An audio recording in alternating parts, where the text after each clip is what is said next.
રાજકોટના કોઠારિયા સોલંડમાં આવેલા ન્યૂ એરા ટેકનોલોજી નામના કારખાનામાં કોઈ કારણોસર લાગેલી આગ ફાયર બ્રિગેડને જાણ થતાં ઘટનાસ્થળે પહોંચી હતી અને આગને કાબૂમાં લીધી હતી। રાજકોટના કોઠારિયા સોલંડ ફાટક પાસે ઇન્ડસ્ટ્રીઝ એરિયામાં આવેલા ન્યૂ એરા ટેકનોલોજી નામના કારખાનામાં કોઈ કારણોસર આગ લાગી। રાજકોટ ફાયર ફાઇટરને જાણ કરી હતી। ફાયર બ્રિગેડ ઘટનાસ્થળે પહોંચી હતી। લાંબા સમય બાદ આગ પર કાબુ મેળવ્યો હતો।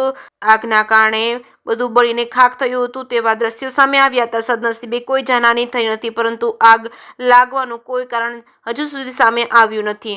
આશરે 7 થી 8 લાખ રૂપિયાનું નુકસાન થયું હોય તેવું સામે આવ્યું છે। જે કે ગુજરાતી સાથે ચેતન સોલંકી સાથે સંજય ભુજાણી, રાજકોટ। जी, मैं station fire officer Rajkot fire emergency services Moin Sheikh.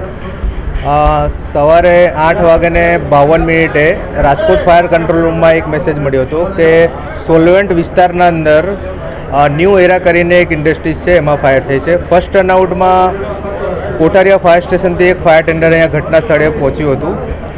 અહીંયા આવીને જોયું તો આગ થોડું સ્પ્રેડ થઈ ગઈ હતી, તો માટે બીજા 2 ફાયર ટેન્ડર પણ અહીંયા સપોર્ટિંગમાં બોલાવેલા હતા। Total 3 fire tender Rajkot fire બ્રિગેડના અહીંયા કામે લાગ્યા હતા અને સમથિંગ 1 કલાકની અંદર આગને સંપૂર્ણપણે બુઝાવી દીધેલ છે। એમાં કોઈ પણ પ્રકારની જાનહાનિનો મેસેજ મળેલો નથી। અહીંયા અમારે સમથિંગ 25 ફાયર ફાઇટર અહીંયા અવેલેબલ છે। નુકસાનની જાણકારી હજુ મળી નથી।